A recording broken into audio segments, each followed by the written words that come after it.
Here are the top stories for today, October 8, 2021. The filing of candidacy for next year's election ends today, where over 18,000 national and local posts are up for grabs. The COMELEC reminds appointed government officials to quit their posts upon filing of candidacy. More U.S.-made COVID-19 vaccines are expected to boost the country's inoculation drive. The National Task Force Against COVID-19 says a portion of these jabs have been earmarked for the inoculation of minors, which start next week. President Rodrigo Duterte leads the inauguration of the Bicol International Airport, which was completed after 11 years of delay. And applicants for the Nat'l ID are warned anew, say no to fixers, and the processing of this document is free of charge.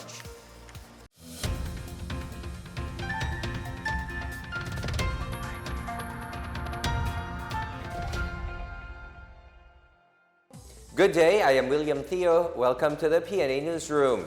The filing of the Certificate of Candidacy for the 2022 elections is over. So far, the country is seeing another face-off between Vice President Leni Robredo and former Senator Bongbong Marcos. Both have filed their certificates of candidacy for president. In an interview, Marcos said Leni's candidacy is already expected, as the lady politician hinted on running if he will run. Robredo's running mate is Senator Francis Kiko Pangilinan. She personally accompanied Pangilinan this morning during his filing of the COC. Pangilinan is the current head of the Liberal Party. On the other hand, Marcos is running for president under the Partido Federal ng Pilipinas. He said the party initially considered President Rodrigo Duterte as his running mate, but the plan changed when the president announced that he will be retiring after his term. Former presidential spokesperson Ernesto Abella will also run for president as an independent aspirant. Other notable candidates for president are Senators Panfilo Lacson, Manny Pacquiao, and Manila Mayor Isko Moreno Domagoso. For vice president, Lacson's running mate is Senate President Vicente Soto III. Pacquiao has chosen former Manila Mayor and Buhay Party List Representative Lito Atienza, while Domagoso is with Dr. Willie Ong. Senator Christopher Bongo is also running for vice president under the PDP Laban Kusi wing. Davao City Mayor Sara Duterte remains firm on her decision not to run for president at this coming 2022 polls.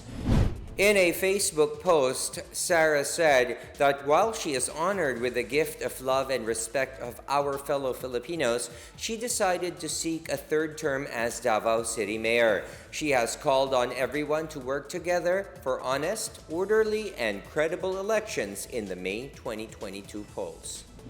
Meanwhile, President Rodrigo Duterte and Senator Bongo showed their full support to the PDP Laban senatorial candidates. They joined the administration's senatorial aspirants in filing their certificates of candidacy a few hours before the end of the COC filing period today. These include broadcaster Ray Langit, DICT Secretary Gregorio Honasan, Presidential Anti-Corruption Commission Chair Greco Belhica, former Agrarian Reform Secretary John Castriciones, Chief Presidential Legal Counsel Salvador Panelo, former DPWH Secretary Mark Villar, actor Robin Padilla, and House Deputy Speaker Rodante Marcoleta. More and more aspirants for the senatorial seat have filed their respective certificates of candidacy or COC. Among those who have filed their COCs today are Kabayan Noli de Castro, who is joining the slate of presidential candidate Isko Moreno Domagoso. Former Senator Sonny Trillanes under the slate of Vice President Leni Robredo. Senator Sherwin Gatchalian and former Agriculture Secretary and Mindanao Development Authority Chief Manny Piñol. Other notable candidates who have earlier filed their COCs are former Vice President Jejomar Binay, Senators Risa Ontiveros and Laila De Lima, Taguig Pateros Representative Alan Peter Cayetano, Senator Juan Miguel Zubiri, former Defense Secretary Gibo Teodoro, former Quezon City Mayor Herbert Bautista, Antique Representative Loren Legarda, Sorsogon Governor Chis Escudero, broadcasters Rafi Tulfo and Carl Balita. Meanwhile, Senator Bam Aquino said he will forego his decision to run to campaign for Vice President Leni Robredo. The Commission on Elections, or COMELEC, reminds all appointed officials seeking posts in next year's elections are deemed resigned once they have filed their certificates of candidacy. COMELEC spokesperson James Jimenez said an aspirant holding public appointed office or position, including active members of the Armed Forces of the Philippines and other officers and employees, must vacate their position at the start of the regular office hours of the day when they filed their COCs. Meanwhile, elective officials can serve until the end of their term. As for those who have filed for more than one post, he or she will not be eligible for any of them.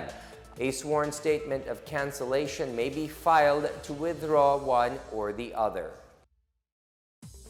Now that the filing of the certificates of candidacy is over, what will happen next? Marita Moahe will tell us the procedures. As the filing of the certificate of candidacy has officially ended, the poll body is expected to go over the submitted documents and release a tentative list of candidates on October 29. The tentative list of candidates will be posted at the poll body's website and at the offices where the COCs are filed. Candidates will check for errors in their respective information and file a request for correction or changes. Candidates have until November 8 to correct the spelling of their names that will appear on the official ballot. On November 30, the final list of candidates will be known. The campaign period for President, Vice President, and party list is from February 8 to May 7, 2022, while the campaign period for elective posts in the provincial, city, and municipal level is from March 25 to May 7, 2022. The election day is on May 9, 2022. For the PNA Newsroom, I am Marita Moahe. Officials welcomed the arrival of a portion of the over 1 million doses of government-procured Pfizer vaccines at the Ninoy Aquino International Airport Terminal 3. Almost 800,000 doses of the vaccine arrived via Air Hong Kong flight on Thursday night. About 141,000 doses were earlier delivered to Cebu, while some 64,000 doses were delivered to Davao this Friday. National Task Force Against COVID-19 Chief Implementer Secretary Carlito Galvez Jr. said the government has set aside a portion of the American-made vaccine for the inoculation of minors. Also, a shipment of over 2.7 million doses of Moderna and AstraZeneca vaccines arrived Friday morning via China Airlines flight at NAIA Terminal 1. Galvez urged local government units to set aside political differences in pushing an effective vaccination program for all Filipinos. Meanwhile, in a separate interview, Galvez reiterated that the government will implement the phased and sequential approach in the pediatric vaccination against COVID-19 to prevent Dengvaxia-like events. The vaccination of minors with comorbidities will be prioritized. Galvez noted that doctors and parents have fears regarding vaccination of children. But as many areas nationwide have volunteered to join the pilot run of the pediatric vaccination, this means that vaccine acceptance even for the young population is now increasing. Some officials of the Department of Health are facing criminal charges filed by parents of children who allegedly died from complications that arose from inoculation of the dengue vaccine, Dengvaxia. Health Undersecretary Maria Rosario Vergere today reported that Metro Manila is seeing negative COVID-19 infection growth. However, the Bicol region, Zamboanga Peninsula, and Mimaropa noted an increase on COVID-19 cases, while more regions in northern Luzon are classified under high-risk level.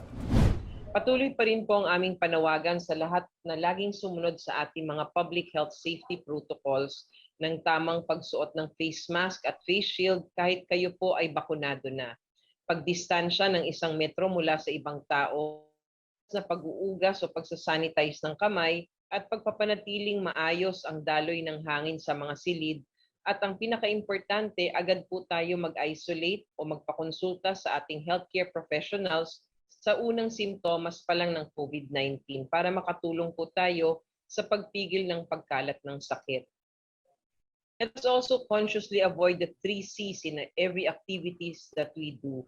Iwasan po natin ang closed spaces, crowded places, at close contact setting kung saan mas mataas po ang peligro ng pagkakahawaan ng sakit. ACT-CIS Party List Representative Rowena Taduran is urging the Interagency Task Force for the Management of Emerging Infectious Diseases to cut down the quarantine period for international travelers from 10 to 14 days to 3 days. Taduran is appealing for those who tested negative for the disease. Taduran explained that the long quarantine in the hotel room is becoming a burden financially, emotionally, and even mentally. It also defeats the government's efforts to get the economy back on its feet. Department of Trade and Industry Secretary Ramon Lopez is also amenable to the proposal, saying easing the restrictions for travelers will help in the recovery of the aviation industry. Still to come, Metro Manila mayors want one school per city in the region to join the pilot run of face-to-face classes. And the country's most scenic airport in Bicol opens for domestic flights. Details ahead. This is the PNA Newsroom.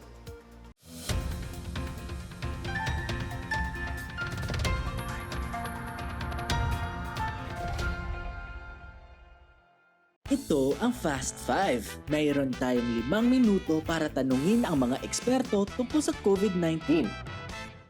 Hi everyone, I'm Dr. Ana Ong Lim and I'm with the DOH Technical Advisory Group. Anong mga sintomas ng COVID-19 ang pwede i-treat sa bahay? So napakagandang tanong. Ang mga mild symptoms, pinakakaraniwan pa rin siya sa mga nararamdaman ng mga taong nagpa-positive sa COVID-19. Kasama na dito yung lagnat, ubo, sipon, pananakit ng katawan, yung iba nagtatae. Pinaka-importante talaga is bantayan yung hirap sa paghinga kasi once sumumpong na yon, hindi na natin pwedeng sabihin mild and definitely kailangan na siguro na makita sa ospital o makita ng kanilang doktor. Paano natin malalaman kung pwede tayo mag-home isolation? Magandang mapag-usapan ng home isolation kasi lalo na ngayon, maraming mga taong nasa mga TTMFs or quarantine facilities or even sa hospital. And for as long as yung ating pamamahay ay may sariling lugar or isang silid na kung saan pwedeng mamalagi yung may sakit, and mas maganda rin sana na may sarili siyang magagamit na banyo.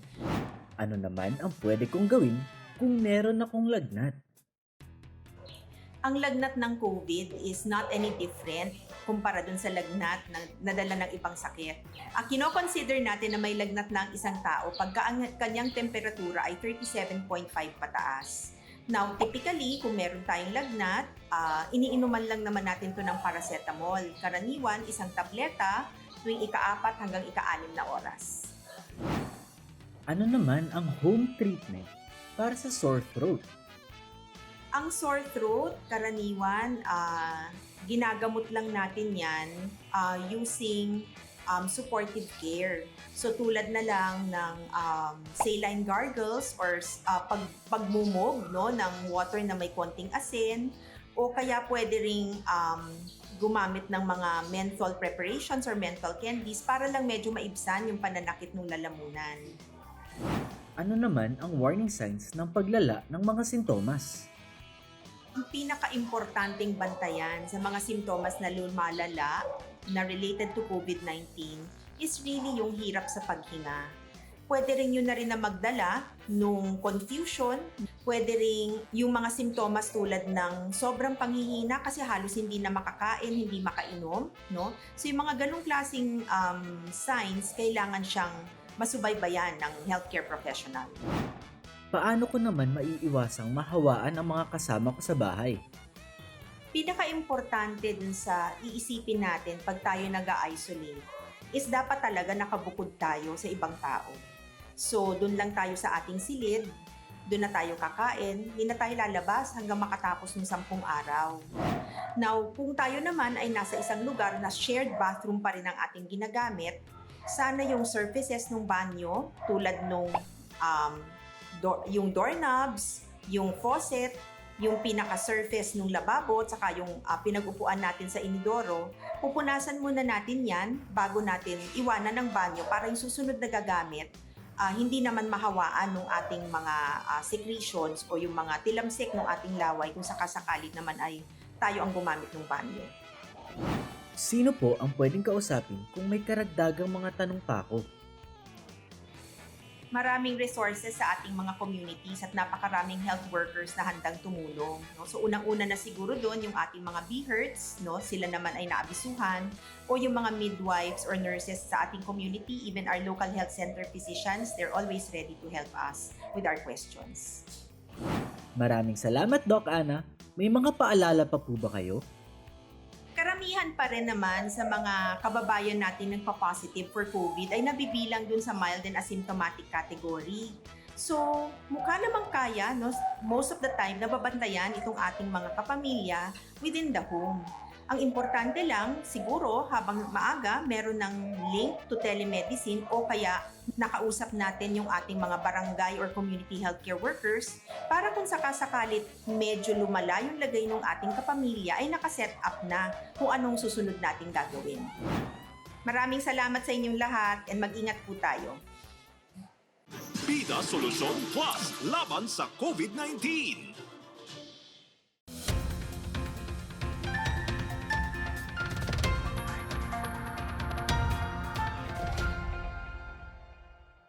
Education Secretary Leonor Briones has clarified that student participation in the pilot implementation of limited face-to-face classes next month will not be mandatory. Briones reiterated that participation in face-to-face classes is voluntary, but students must get parental consent as part of their shared responsibility with pilot schools. She also stressed that blended learning will still continue.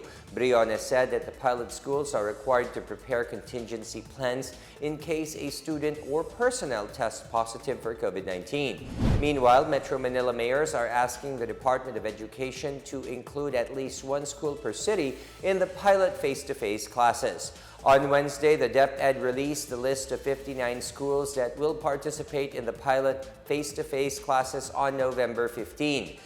Most of these are in Visayas and Mindanao, while none are from the National Capital Region. Education Undersecretary Nepomuceno Malaluan said Metro Manila mayors have appealed that if ever the National Capital Region will be included, each city in the NCR should have at least one representative school in the pilot run. For her part, Health Undersecretary Maria Rosario Vergara said that face-to-face classes can only be expanded to Metro Manila if it eases to Alert Level 2. The NCR remains under Alert Level 4. A health official on Thursday said the increase of COVID-19 cases among countries due to the emergence of Delta variant did not happen at a specific time.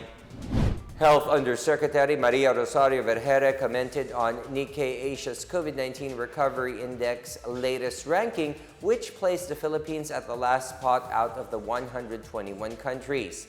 Vergara said the start and peak of cases in the Philippines happened in September, the same time period of the surveys. On the other hand, the cases in other countries peaked as early as June or July before the surveys were made. Vergara said the vaccination program was affected by this increase in cases, which makes the measurement in the country erratic. She added that the national death average due to COVID-19 is still below the global average of deaths and cases continue to decrease. The inauguration of the Bicol International Airport is expected to provide better transportation to those who are traveling to and from the Bicol region. During his inauguration speech, President Duterte said the completion of the world-class airport facility is another milestone in the administration's Build, Build, Build program.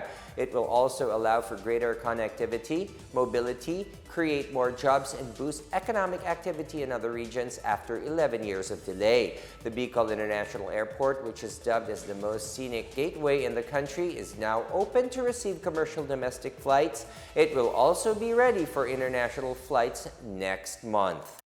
I urge the management and staff of the Bicol International Airport to ensure that your passengers will get the best quality of service they deserve. I am confident that once fully operational, this airport will be able to serve the needs of those which expected 2 million passengers annually and provide the efficiency, reliability, and safety standards to ensure a modern airport. The director of the embattled Formerly Pharmaceuticals filed a petition before the Supreme Court questioning his continued detention at the Philippine Senate building in Pasay City. During the Senate Blue Ribbon Committee hearing, the Senate panel ordered the arrest of Lincoln Ong for evading questions on the government's purchase of medical supplies through Formally. Ong is among those who were cited in contempt for not attending the August 27 and September 7 hearings. Meanwhile, Malacanang said the memorandum issued by President Rodrigo Duterte barring officials and employees of the executive branch from attending the ongoing Senate Blue Ribbon Committee hearings does not upset the principle of checks and balances. Presidential spokesperson Harry Roque said the president does not have the power to stop the Senate from conducting investigations. Well, unang-una po, hindi po apektado ang checks and balances. Bakit? Wala naman pong kapangyarihan ng presidente na utusan ang co-equal branch of government na itigil ang kanilang pagdinig. Ang sabi nga ni Presidente, luray-lurayin nyo yung formally na yan, wala siyang pakialam. Ang sabi po ng Korte Suprema, ang mga kalihim ay under the direct control and supervision ng Presidente. Pag sila'y pinagbawalan, dapat sumunod at hindi dapat ma-cite in contempt kapag hindi nga po sila naka-attend ng mga Senate hearings. Yan po ay aktwal na desisyon ng Korte Suprema, so wala pong paglabag sa saligang batas.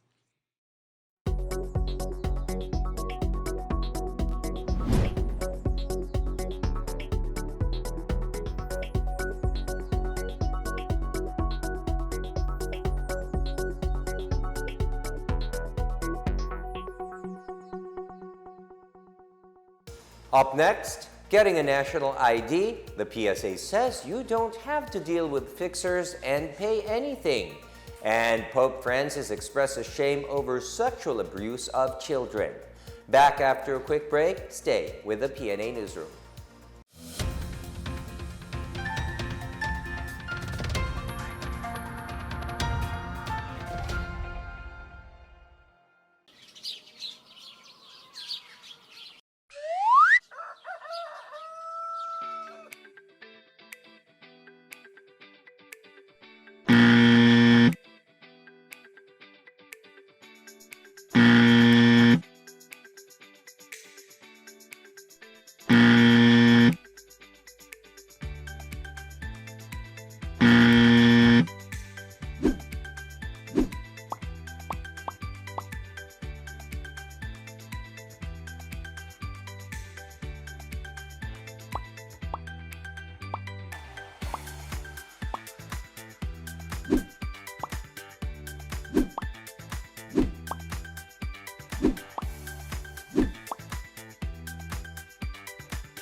President Rodrigo Duterte once again slammed the arrogance of the new People's Army during the inauguration of the Bicol International Airport in Albay. He said he is glad that the peace talks between his administration and the Communist Party of the Philippines National Democratic Front were terminated.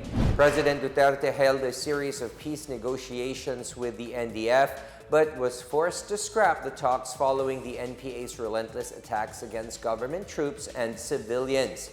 He formally ended the peace dialogue with the NDF through Proclamation 360 signed on November 23, 2017. He also signed Proclamation 273, which brands the CPP-NPA as a terror group. Galit ako sa kanila. To continue the killing and continue the ferocity of the hate. Ewan ko kung anong gusto nitong mga to. But I'm not happy with them. I'm glad that we suspended the talks. Maybe the next president can do it. But hindi ko kaya. Presidential Communications Operations Office Secretary Martin Andanar on Thursday said leftist groups are weakening because the government's anti-insurgency program has brought hope and renewed trust to former rebels. Secretary Andanar said the rebels returned to the folds of the law because they saw that the president is sincere about changes in government and the country. He said over 18,000 rebels have surrendered to the authorities and have received the appropriate reintegration programs, especially in livelihood, education, and shelter. These include training and education through the Technical Education and Skills Development Authority, or TESDA, and the DepEd Alternative Learning System. The PCOO chief also noted how the country has moved forward through the Duterte administration's Build, Build, Build program, citing that the government has spent almost 5% of the country's GDP on infrastructure. Relatives of tribal leader Bae Bibiaon appealed to the groups holding her under custody to let her return to her community. The 94-year-old tribal leader's relatives from Talaingo, Davao del Norte said she should be home where they can better take care of her. Ruralin Bayao, Bibiaon's grandchild who previously worked with her since 2014 and joined the Lakbayan in 2015, urged her to continue her fight for their ancestral land with their community. Bayao lambasted the CPP, NPA, and its legal front organizations for exploiting her fellow tribe members. She also made an appeal to the Save Our Schools, or SOS network, currently holding Bibiaon inside UP Diliman in Quezon City. Datu Benito Bigkay, her nephew, also told SOS to stop using Bibiaon. Lawyer Josie Rodriguez Agusti of the National Commission on Indigenous Peoples, meanwhile, said legal remedies may be filed if the groups holding Bibiaon refuse to listen to NCIP's appeal. Applicants for the Philippine Identification System, or PhilSys, are reminded once again not to transact with illegal fixers. In an advisory on Thursday, the Philippine Statistics Authority cautioned the public that the Step 1 registration process through the PhilSys website, as well as the delivery of PhilID cards, remains free of charge. The PSA encouraged the public to personally sign up for the PhilSys project online to avoid falling prey to phishing scams. The public is urged to report fixers and fake registration websites by contacting the PhilSys hotline number 1388 or by sending report messages via Facebook or email. Official information about the National ID should only be obtained from the PhilSys website or Facebook page.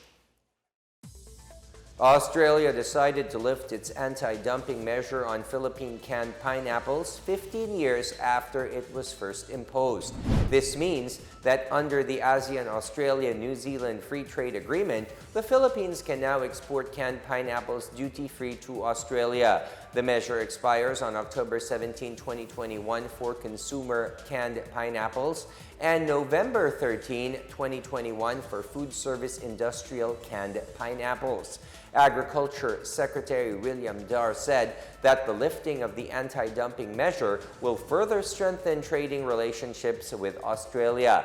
He said this is favorable for the Philippine pineapple sector given its dramatic growth performance this past couple of years. Pineapple is the next big fruit following bananas that could capture a big slice of the export market given the country's comparative advantage in producing said commodity.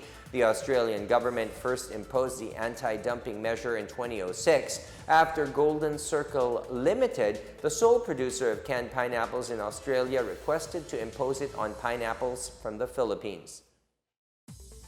Moving on to our news overseas, Pope Francis says he was ashamed of the fact that thousands of children have been sexually abused in churches in France since 1950. The Pope was referring to an investigation report on sexual abuse against children in France's Catholic churches. Following a meeting at the Vatican, Pope Francis asked all the bishops to take necessary measures in this regard. He also urged the French Catholics to ensure that the Church remains a safe home for all. Last Tuesday, the French Independent Commission on Sexual Abuse said that there were 216,000 cases of child sex abuse in the Catholic Church in France between 1950 and 2020. Over 3,000 priests and other members of the church were reportedly given a free hand to abuse parishioners, which was subsequently covered up by the church leaders.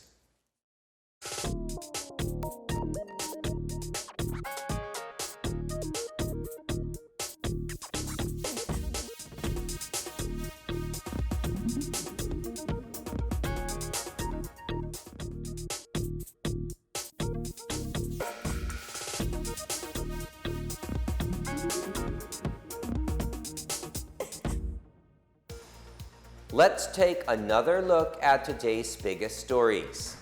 The filing of candidacy for next year's election ends today, where over 18,000 national and local posts are up for grabs. The COMELEC reminds appointed government officials to quit their posts upon filing of candidacy.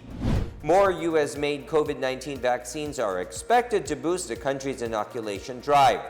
The National Task Force Against COVID-19 says a portion of these jabs have been earmarked for the inoculation of minors, which start next week. President Rodrigo Duterte leads the inauguration of the Bicol International Airport, which was completed after 11 years of delay. And applicants for the Nat'l ID are warned anew, say no to fixers, and the processing of this document is free of charge. As Filipinos, we all have a vital role to play in preventing the spread of COVID-19. So remember, wear your face masks and face shields, wash your hands often, practice safe physical distancing, go out only for essential reasons, and get vaccinated as soon as possible to protect ourselves, our families, and the community. Together, we can beat COVID-19.